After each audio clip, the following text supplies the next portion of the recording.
Now, welcome to another Let's Talk Some Mando. This time it is the 6th episode of Season 3, also known as Chapter 22, also known as Guns for Hire. And of course, if you haven't seen this episode yet, you don't want anything ruined, really good time to click away.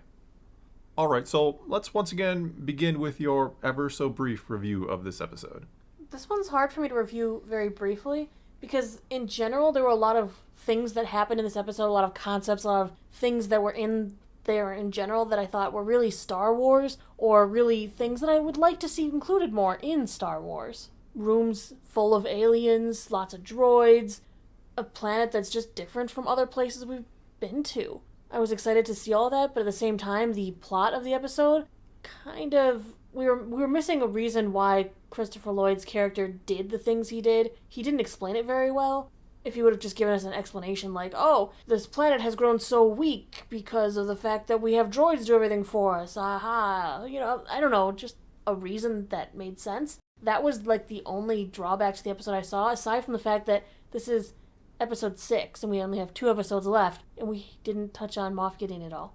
Yeah, visually, I thought there was a lot to feast your eyes upon, if you will. Mm-hmm. I thought it was colorful. I thought a lot of droids, a lot of aliens, some cool concepts. There was some good stuff in that department. And I agree, the middle part with Christopher Lloyd, I can't remember the character name, but yeah, I agree. Hellgate, yeah, I think it was Commissioner Hellgate. Something like that. I'm not sure what he was trying to accomplish. He seemed to be mad that the planet had changed, and he was kind of gave this speech about democracy, even though they had just voted for Jack Black and Lizzo to be their leaders. They have a democratic system. A new one, yes. Yes. After having a monarchy, which Lizzo was a part of the monarchy, so the people voted for them anyway, and he's kind of mad that they did. I don't know. He didn't make himself very clear. Yeah, so I'm not sure if he's supposed to just be, well, he's kind of crazy. He's the bad guy because he's not being very democratic despite proclaiming to be. But I want to play some bouncing bug ball. Okay. It looked fun. It looked like something out of Alice in Wonderland. That's the first thing that came to mind when I saw like the caterpillar and kind of the colors and the whole planet you could literally compare to Disneyland with its Epcot-looking balls, the rail system, the bright colors. There was definitely some Disneyland. The first thing you said when I'm like, what did you think of the episode? You were like, Disneyland or Disney World. It was like the first thing I thought of, yeah. And then you explained it, and I'm like, oh, now I can't unsee it. I win? I guess. All right, well, let's now get to the comments from the other video. Top comment is from Chris Sanabria. The reason Grogu has been reduced to a prop is because he wasn't supposed to be there. He was shoehorned in after they screwed up the book of Boba Fett. Yeah, we get nuggets of relevancy for him, but it's a lot of cute prop. But isn't adorable that good actions for this season? Perhaps, but then you can argue, why not just bring him back either next season or late this season? Why don't you, a little tension, a little dramatic build-up for the reunion instead of just immediately doing it in another show and then bringing him back to sprinkle in some nuggets of development for him? I think Grogu would like nuggies. Yes. No, I don't disagree. He apparently will do pretty much anything for food. Maybe it's because they're setting up that he is going to leave at the end of the season and go off with Ahsoka, like I have theorized could very well happen. I guess. That just seems really strange to do that. What is Ahsoka? We got 2 episodes left, so is Ahsoka going to show up and be like, hey, I need him? Well, maybe we just don't need him stealing the limelight so we can have a more serious tone this season if they ever get to Moff Gideon again. The tone has been all over the board this season. I'm not even sure. And what's to say that Gideon won't want him again the moment he sees him? Well, they still have the project going on, I think, even though they lost Pershing. Which means Grogu could still be in danger in the last 2 episodes. It's funny that it's just assumed that he's not in danger anymore. Mando doesn't seem to worry about him being pursued by the Empire at all anymore. No, he thinks with Gideon taken care of, the threat's gone, which we know might not be the case. Yeah, but I do tend to agree. I know Favreau has said it was his decision. He wasn't influenced, but it just feels so strange. It feels like... Well, do you want to hear that you're not in control of your own show? No, I mean, that's what I said in the other video. I don't think he would admit to it, and I don't think Disney would want... Obviously, they wouldn't want him to say that the story was compromised in order to sell Grogu merchandise. I don't know. I don't know what the truth is. It just feels like you could remove everything they've done with him and pretty much end up in the exact same place. We'll have to see if anything comes of the last 2 episodes with Grogu. Who knows? All right, let's move on to our next comment from Vagabond Jackham.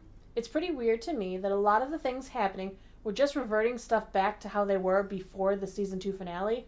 Grogu is back with Din. Din is back with the cult. Bo got her army and the Darksaber back. A lot of this stuff could have been just skipped, in my opinion. Gideon being on the loose again? Yeah, that's the only newish thing. But it is a revert to putting it back out. Yep. We even decimated Navarro to take away their progress. Yeah, Navarro needs to rebuild again. We even put the cult back on Navarro. Oh my goodness. Wow, there's so many things that have just gone back. Like, you could skip the season and be hey, has anything changed? When is the Razor Crest popping off? Oh, that would be amazing. We gotta get it back now. Although he is flying around in a ship built for more people when he's riding around with bo-katan. He's riding, yeah. I did really like watching Bo fight Axe Wolves. Kind of felt like she was proving herself to the group. Like, you know what? I don't need the Darksaber to come in here, be the strongest one, and demand respect. Like, that's where I thought they were going with the season. More like, because she kind of is very dismissive of the Darksaber in that first episode. Oh, you just wave it around and they follow. I thought she was going to try to prove, like... Without it. Yeah, I don't need the Darksaber to be a leader. It's just a symbol. And I don't need that. I am the leader of Mandalore. But it's hard to say that it's just a symbol when the one standing next to you has it. True. Well, yeah. It's not like awkward. It's just a symbol and it doesn't exist anymore. We know who has it. He's right there. Yeah, he's right there. If he goes and says right now that, well, technically, I obviously have the Darksaber and... Well, it's so interesting to see because now, again, talking about reverting, like you go back to Book of Boba Fett and you do see Din training with the Darksaber, implying he's going to be the one to eventually use it, and nah. I actually like the fact that he trained with it repeatedly and he never got over his struggles with it. Like, he never managed to master it because it's not his task. It's not something he's going to do. So I almost like the fact that they showed he is trying. He worked hard with it. He didn't just give up. He's like, this obviously isn't mine. It's not meant for me. I'm fighting against it. Bo-Katan wields it with grace and poise. Fair point. Mm-hmm. Okay. Next comment is from Night Girl Gaming. It really felt like a mid-season episode, not the third last one. And Din just giving Bo the saber felt really cheap. They took away her fleet at the beginning of the season so she could join the covert just to get it back to her in the end without her really earning it. Yeah, more of the reverting stuff, I suppose.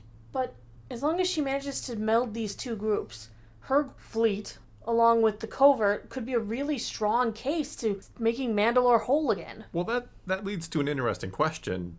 Do they now put their helmets on and start following Bo's, covert rules or the covert's rules? Maybe they don't have to. If they're letting Bo leave, they let Bo leave the covert, saying we need to be strong as a whole unit, but maybe they're accepting the fact that they don't all have the exact same thing. They do follow the same beliefs up pretty much until that point. Yeah, I tend to agree. That's what I was leaning towards from the previous episode, where she gets to take the helmet off, as if implying, like, we in the covert need to accept that not everybody, not every Mandalorian is going to follow this particular rule. Right. I feel like that was a bridging point, and I'm hoping that they can actually stick with that and follow through and don't just line up at the pool when they get back there and go, okay, everyone's got to do... Well, then again, she's holding the Darksaber. She could tell her sheep to go jump in the river. That's true. As for Din giving Bo the saber back, I'm not surprised. I'm actually kind of happy he waited for the right moment. It did feel almost a little cheap because you'd think, okay, well, why aren't they going to fight again for? They should fight. But he knew he would lose. I guess my issue with him giving it back then and there is, like, why didn't she demand it back after she had saved him? Because they'd have no proof. They still have no proof. I know they still have no proof, but this was the ceremony, the story, which is what's important. Him standing in front of all of them and telling them of his own failure is a little better than her showing up and going, yeah, so this is what happened. He's admitting the truth, and they believe him because he is an honorable Mandalorian. Well, they didn't believe him. She had to, stand up and say, no, he's a Mandalorian just like us, so believe his story. Yeah, I guess you're kind of right. It's one of those weird things where, as we agree, there's no proof either way. And right. I get, her, him telling the story makes more sense or kind of holds more weight than her telling the story. Right. It's him telling his own embarrassed story of defeat. But he really didn't even tell a story. It wasn't like this epic tale. It's like, I got captured, she saved me, and defeated the one who captured me. So it is hers. It's like, that's the driest story I ever heard. It's better than breaking into a fight right there in front of Axe. She just finished beating him. it would just seem kind of redundant to be like, okay, and now I'm going to fight Din, and he's going to lose because he can't control the saber. Well, wouldn't that make more sense, though? Wouldn't that prove that he is But then again, she beats an incompetent saber wielder, so you're like, eh. Yeah, so is that really It's helping the story? I just think, remember, they said the important thing about the Darksaber is the story. Yes, I agree with that. There's a lot of people really and I don't blame you. A lot of people really confused about what are the rules with the Darksaber. But I think they needed to find a better way to get her the Darksaber. And I'm talking about the writers, Favreau and Filoni, or maybe Favreau, really. I just think this was kind of, they're going to hand it to her again, just like Sabine did. Mm-hmm. I don't know. I feel like for some reason they needed to have Din and Bo in a contest against each other, that Bo earns it the Mandalorian warrior way instead of the handoff way. I don't know. Yeah, but she did also fight Axe. Sure, but Axe is not... I know he's not, blah, blah, blah. But they are doing things in a warrior-type fashion. Yeah, but the one she got the saber from didn't. I mean, she earned back her, her place amongst those Mandalorians, and this other Mandalorian who they'd were like, he's not like a real Mandalorian, just gives her the saber because, hey, she beat me or saved me. Her beating him in a fight if he's not a real Mandalorian, But exactly, that's my point, though. Like, is there... I think she was also reluctant to take the saber before because maybe on some points she did think she was cursed. That she was the cause of Mandalorian's downfall by what had happened. And I feel like now she understands better the responsibility. She understands the way to take the saber, the rule, that this is a symbol, that the mythosaur chose her. I feel like she actually really feels like she deserves it and she's ready to rule this time. And it's more than just the Darksaber, and she understands that the Darksaber is a symbol, not the whole shebang. Exactly. I agragree. The rest of them haven't come to the conclusion.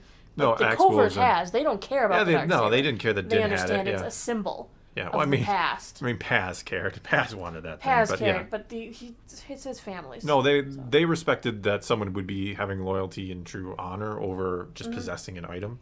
Whereas the other group hasn't learned that fully yet, and still they are accepting it as the symbol, as what it represents to them. Yeah. Next comment from Sunny D88. I like how just one Corvette, a cargo transport, and a few Mandalorian troop transports somehow counts as a fleet, capable of retaking a planet. Also, there's no one to retake Mandalore from, LOL. That's kind of been the strange thing all season. It's like, there's nobody there. There's nobody, like, stopping you from just going to Mandalore and saying, planting your flag and, your proverbial flag in it and saying, this belongs to us again. I mean, I understand that they're going to need a way to transport things to the planet. Sure. Whatever, and maybe a way to defend the planet after they retake it. I mean, there's still Imperial warlords floating around. Not to mention, we even saw Bo's castle was destroyed. She needs a fleet. No, yeah. There's something still here. You got a good point. I mean, that happened so earlier in the season, I almost forget that the Imperials did seem to target bo-katan for reasons, either whether that was Gideon's when she was angry rant or and when whatever. She was, in the last season, when she was collecting a fleet, the Gideon's warships and everything out there were a major threat. Yeah. So it makes sense that they gathered all these ships because they thought they were going to have a fight. They might still be in for a fight. I mean, they targeted bo-katan's castle. Yeah. They got rid of it. We know that there's something still out there and that they need to be ready for it. Yeah, so maybe instead of saying, like, retake, they should be saying, like, hold Mandalore once Protect, we kind of proclaim secure. that... Yeah, because you're basically proclaiming we're back, this is our planet. And, if they go there without a fleet, they're 100% susceptible to the thing that killed them in the first place. They're going to get reglassed. Right, they have no way to even protect themselves or to leave or anything if something comes at them from the air. Yeah, I think it's just poor wording, essentially. Next comment from ShustyRackelford 76. It's become the Bo show with special guest Shiny Dude in Little Green. The only important thing Din has done this season is fall to the bottom of the mines, giving Bo the chance to bathe in the living waters, see the mythosaur, and become the leader of Mandalore. This comment goes along with Lux. How many times did Bo-Katan doom the Mandalorians? No, seriously. Has everything she's done to this point been forgotten? She's just a hero now? Yeah, she's done bad things. She has. She tried to atone from them later, but she was part of Death Watch. We can't forget that. She kind of got her sister killed indirectly by helping retake or take over Mandalore with Maul's syndicate. Mm-hmm. She's, she split. After that, she's been working for Redemption for how many years? Yeah, I mean, she didn't follow Maul, and then she kind of splintered that faction, which it's not a bad thing. Obviously, following Maul wasn't the best option. But no, it does feel like it has become the Bo-Katan show. And I find the character interesting. I do think she's on a redemption arc, and I understand, she's failed before. She's not a good character, per se. She's not a heroic character. But it is sad that Din has taken a very back seat for the season. He feels like her partner. Like, a lot of people pointed out that they, this episode kind of, the middle part of it kind of showcases them kind of working together. Mm-hmm. They both have strengths and weaknesses, which could be setting up a team rulership. But I don't know. I don't think that Din has any interest in ruling at all. No. He just wants to be a Mandalorian and do Mandalorian things. Yeah, he reminds me of Jon Snow. He doesn't want, I don't want it. She's my queen. And, there's an interesting dynamic there. I'm not saying there's nothing there between them, but I'm not sure we needed this Scooby-Doo-esque episode to kind of show that, oh, look, they can work well together. I think we've kind of picked up on that before. I agree. Let's move on to next comment from Boba Fettuccini. This episode made me realize how much I missed the Bad Batch. Yeah, I kind of missed the Bad Batch this week. Not just because this episode may not have been the best episode of The Mandalorian, but because I was really enjoying the Bad Batch. It was really good. Not to mention, we only had one show to watch today. It was a little sad. Yeah, felt a little less time consuming in a way. But not in a bad way, or a good way, I should say. It was good to... It's because it feels like more of this season's Mandalorian episodes have been misses than hits. I don't know. I mean, unless everything culminates into some big, crazy, amazing finale. Well, that's the thing. I felt like we had culminated last week. Like, oh, these first 4 episodes now make sense. I see where all these threads kind of come together. And then it's like unravel, and here we are again. It's almost like they made this season as more of a bingeable experience that I'm going to watch week to week. I know that they say over and over again in interviews that they want this to be something people gather around the water cooler talking about, but they're not going to want to hear what we're talking about at this point. I think the buzz around this season is kind of dwindled. I mean, just, again, it's anecdotal, it's my own experience, but I still have everybody trying to tell me how good this, how much they like it. I should say not how good the season is, how much or how little they like it, but I get less questions. I get less like, well, what do you think is happening? Or what's going on with this? It's more like, oh yeah, that episode was all right. Or I didn't get why they did this. Mm-hmm. No one really wants to talk Mandalorian anymore. It's not like Andor when you spent an entire week dissecting it because it was so good. Yeah. There were so many facets to it. I mean, I do like that this showed us more of what can happen to people who are in the amnesty program. Clearly, he'd been in the amnesty program for a long time, and he's worked his way up, and he got sent to a planet, and then he fell in love, and it shows that maybe you can truly be redeemed. Do we trust him? It's hard. We just got introduced to the program. I mean, obviously, the people of this planet trust him and all the good he's done. Yeah. But because we are just invitees in on this, and we just learned what this whole program is, we can't trust him as the audience. Yeah. Because it's too new to us. Yeah, it's weird. I don't know if we should trust him or I think if Hellgate was right. Because Hellgate at the end is like, oh, that's calling the whatever. Yeah, the pot calling them. Yeah, the kettle black kind of thing. The Star Wars version of it, yeah. I can't remember the saying. I'm sure someone will cover it in the comments below. But so was he actually like on to something? Is that what we should take away from this episode? That maybe that Doc Brown wasn't crazy after all? Maybe with him making this culture heavily reliant on droids that they're so useless and can't do anything, maybe he's offering them up to the Empire on a silver platter.